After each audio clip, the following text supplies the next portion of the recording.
Ladies and gentlemen, that stupid mute button. Welcome to the Draft Room. This is the NFL Draft podcast of the Packernet Podcast Network. Before I get into everything, before I forget, look, the Sal thing is funny because it's honestly getting it's very much love it or hate it. There is no in between. I have gotten, basically nobody's talking about anything else. Nobody has talked about hardly anything I've done. Nothing. It's Sal. And, it's either this is hilarious, this is great, or it's, I'm not listening to this anymore, or I can't do this, or whatever. So here's my thought. First of all, Sal is not going anywhere. He is now a thing. As far as the draft podcast, though, I said I'm kind of on the fence about it. Today the plan is I'm going to end with a scouting report, and it will be me going through the scouting report. If you look on yesterday's podcast on Spotify, I added a poll. And in the poll, I said, who would you rather have doing the scouting reports, me or Sal? I'm going to try to remember after I post this episode to do it again. And so the point is, if you're on Spotify, or if you can get on Spotify or whatever, that's where you'll be able to vote on this. Now, I can't assume this is going to be representative. It's probably just going to be the most opinionated, whereas everybody else maybe, but whatever. This is your opportunity to voice whether you think it's better with Sal or worse with Sal or whatever. Again, the actual Sal podcast, that's staying. That's not going anywhere. If you don't like it, just don't listen to it. It's not a big deal. I'm kind of on the fence, though, as far... It saves me a little time if it's Sal doing it. It saves me a little money if it's me doing it. It's minor in either direction. But again, I do think with the draft thing, I am going to shorten it just down to the 2 segments. So either way, that'll help me out a little bit in terms of just trying to not be as overwhelmed. It's a little easier to do, boom, here's the news, boom, here's a prospect to talk about, or 2 if we can sneak it in or whatever. All right, eventually I want to start talking about the pro days. By the way, if you want to call in, 608-561-3243. We are going to start ripping through some of the news and notes from the pro days and everything else that we're kind of getting behind on. So one bad thing about shortening the podcast is it's harder to get to everything, but we'll just try to squeeze it in. Again, today we probably won't. We do have one call. We'll do the call, and then we'll do the scouting report, just so that we can do the compare and contrast thing. You guys can vote, and then we'll move on. And I'm not promising if it's 51-49, I'm going to go with the 51. If it's 90-10, all right, fine, you get whatever you want. But I just want to give everybody an opportunity very quickly and as easy as possible. If you're on Spotify, you're already listening, just look at the phone you're listening. I don't know how it works. I don't know. But assuming there is some kind of a poll right in there, just click Ryan, Sal, pick one. And then we move on from this. And I don't have to worry about it anymore. Okay, with that said, we have a call from Jared, the Uber driver. What's going on? Hi, this is Jared Schrader, the Uber driver from Texas. And I don't know, I'm sure you saw it, the Browns are proposing a thing where you can use draft picks from up to 5 years instead of just 3 years.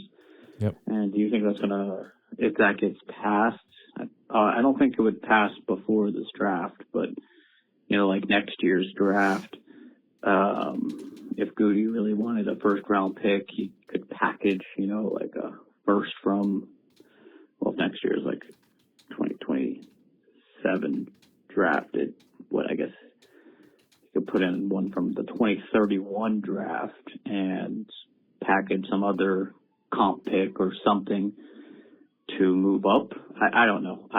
It's kind of weird to think about it that way, but or some of those other teams, like at least the Rams used to trade all of their first round picks for like the next 2 or 3 seasons. Right. Do you think they'll go up to 5 seasons? Like who knows? But yeah, just out of curiosity, how do you think that'll do? Anyways, go Pack, go. Well, I will say this. I forgot that was a thing, but I do remember that was a thing. My first reaction, and it's not to say my first reaction or our first reaction is always the best reaction, but my first reaction is that's absolutely stupid. I mean, I don't know in what universe you would want. I mean, clearly the Browns want to do it for a reason. I can't fathom other than, we I'm trying to save my job, and so I want to trade like a 2031 pick or something. I don't know what the heck. I have no idea. But as far as the status, it looks like the NFL announced on March 18th, so yesterday, the Browns' proposal advanced and will be considered and potentially voted on by owners at the NFL annual league meeting in Phoenix, which is on the 29th through the 1st, so that's coming up. We'll get some more details on that and some other things. You have to have 24 of 32 owners vote yes to pass. It also has the option of being tabled until the later May meetings that they're going to have. The Browns' reasoning apparently is more roster building flexibility. I mean, yeah, creative trades. It's not creative. There's nothing creative about it. It's just gluttonous. It's like going to a buffet and saying, I want a frickin' pizza tray as a plate so I can be more creative with my eating. Like, no, you're just fat, dude. Like, you can eat your plate and go back up and get another. Like, what are you talking about? More creative. You mean you just want to give everything away forever for stuff? You're stupid. Rams president Kevin Demoff publicly backs it, saying more tradable picks equals more trades and T-building options. Maybe, but I mean, who's going to do it? I mean, I guess... Again, like you said, with the flexibility, I mean, you're trying to figure out all the ways to like twist and turn and find any way to get a deal done, and just more cookies available for the trade, I guess, could possibly help. It couldn't hurt, but man, the thought of the Packers using picks 4 and 5 years out, holy cow! I guess it's I can't imagine, for example, that there would be. Instead of offering 3 first-round picks for a player, it would be 4 or 5. Maybe, I don't know. Maybe that's part of the idea here. I don't know if it's that or if it's more about just adding even smaller values, rather than a 2028 7th-round conditional pick.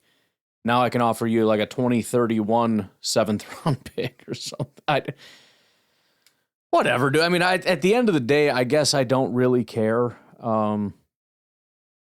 If it's stupid, hopefully the Packers won't do it. And if it helps us to do something more efficiently, if it helps us to get more deals done in our favor, then I guess I'm for it. I mean, it can't hurt. It can only hurt if you're incompetent, which I guess is why we should always want more things, assuming we have a competently run organization. You should always want that because it creates more advantages for you. If you have a very smartly, more intelligently run organization as compared to a bunch of dummies, then you have a massive advantage in that everybody else is out there hurting. Even if it's something that like intelligent teams just will never use. Good, because all it is poison that you won't take and other people will.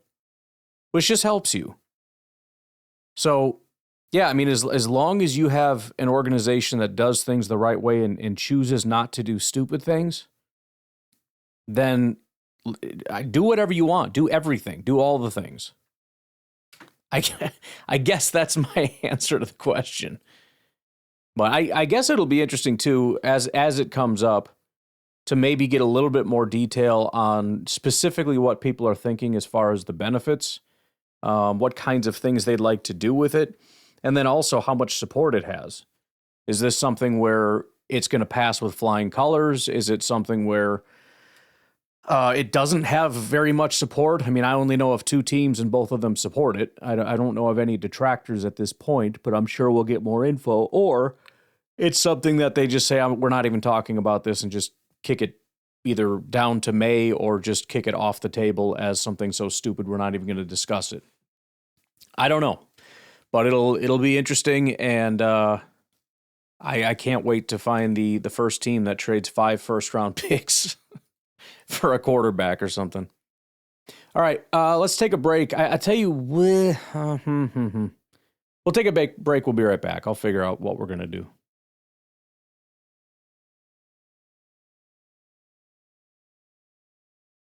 All right, so here's what we'll do. We'll do a little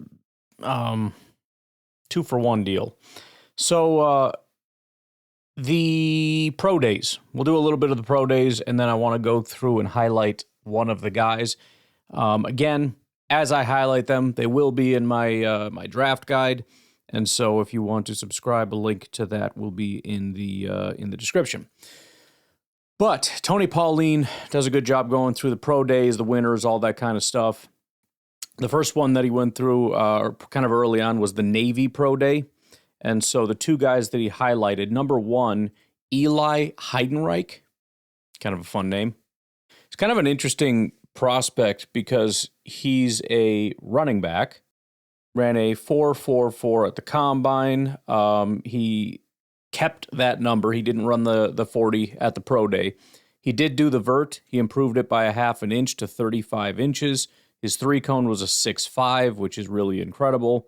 Some stopwatches, some guys there actually said it was even faster than that.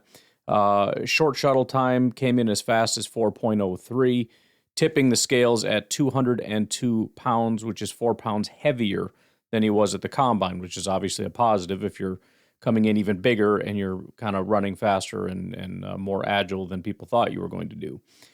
The interesting part about him, again, a running back, is that they only had him doing receiver drills. Apparently, that's how he's being forecast to the NFL, is as a receiver. In fact, he's kind of seen as a Julian Edelman type of guy, type of, gritty, across-the-middle slot kind of a guy. Pauline says he made several terrific catches. Teams are now viewing him as an Edelman-type receiver. The Naval Academy chose Heidenreich as one of the 5 athletes for this year whose military service will be deferred, meaning he can play on Sundays in 2026 if he's drafted. He'll most certainly be selected in the draft. The explosive skill player has a pair of official 30 visits, which are still being scheduled since athletes from the academies prefer to fly and meet teams on the weekends so they don't miss class. The other guy is Landon Robinson. He was a guy that was at the Shrine Bowl. They put him through defensive line and running back drills. Came in at 5'11", 291 pounds, 2 more than his weight from the Shrine Bowl. Robinson completed 30 reps on the bench, 32.5 inches in his vertical, 9.2 in his broad jump. His 40 time came in as fast as 4.78, with the 20-yard shuttle at 4.5 seconds and 3-cone at 7.3 seconds. I'm told that when he was put through the running back drills, Robinson caught the ball extremely well. All right, so I want to kind of double back. I want to highlight Eli Heidenreich a little bit more. Unranked guy, even though he had a really prolific high school career, ended up going to Navy. He's got family roots in the military, specifically in the Navy. His grandfather and uncle served. Also was a childhood friend of teammate Alex Teka,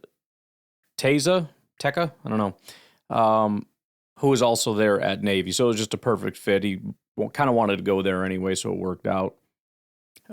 He was, in his second year, his sophomore year, the ultimate quote-unquote snipe weapon across 3 varsity seasons, finishing the program's all-time receiving yards leader and career receiving touchdown king with 1,994 yards and 16 touchdowns, while adding 1,157 rushing yards and 7 additional scores.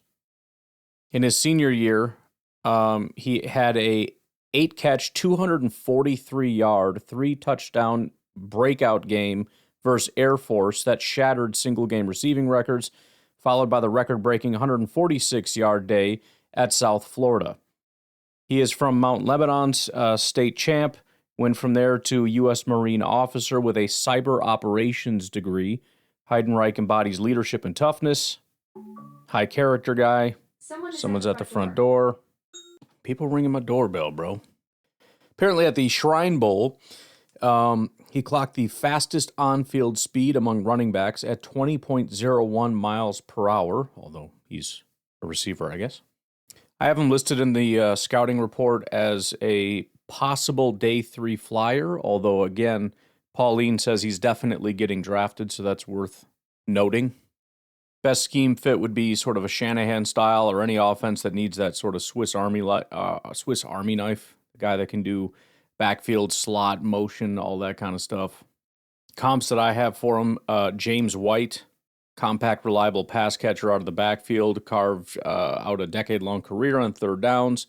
Additionally, Danny Woodhead, similar reasons. Injuries, no major injuries, missed games or surgeries on record, despite his heavy usage. No red flags, clean off-field profile, team captain, National Honor Society member, future U.S. Marine officer, ultimate high-character prospect. No concerns whatsoever. All right, so again, check out maybe today's. Hopefully I can remember to do today. If not today, go to yesterday's draft podcast. There will be a poll there. And just let me know if you listen to both, whether it's better off with Sal or with me doing just the second portion. I'm not talking about the whole thing because there's the news and notes and everything. I'd rather handle that myself. But just as far as going through the prospect profiles, if we even do it that day, we may not. But just let me know if that's more of a Sal thing or a me thing, and then we'll hone in on that. Anyways, I am going to leave it at that. Y'all have a good rest of your day. Talk to you tonight, tomorrow, whatever. Have a good one. Bye-bye.